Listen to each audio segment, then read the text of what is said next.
Hi friends, good morning. Today we are learn basics of English. Subject. What is the subject? Doer of the action is called first person. Speaker is called first person. ఎవరైతే మాట్లాడుతున్నారో ఆ వ్యక్తిని first person అంటాం. Second person. Listener is called. మనం మాట్లాడేది ఎవరైతే వింటున్నారో వారిని సెకండ్ పర్సన్ అంటాం. Third person. స్పీకర్, లిజనర్ ఎవరి గురించి అయితే మాట్లాడుతున్నారో వారిని థర్డ్ పర్సన్ అంటాం.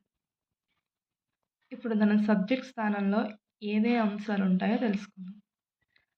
I, we, you, he, she, it, they, some names. ఇంగ్లీష్లో 3 పర్సన్స్ ఉంటాయి. What are they? First person. First person is called I, we. Second person you. Third person he, she, it, they, names Princy, Prajju. పర్సన్స్లో మళ్ళీ singular, plural అనే 2 types ఉంటాయి. First person singular I, first person plural we, second person singular plural is common word you. Third person singular he, she, it. They are called singular. They plural. Prince, Raju. Names is also singular.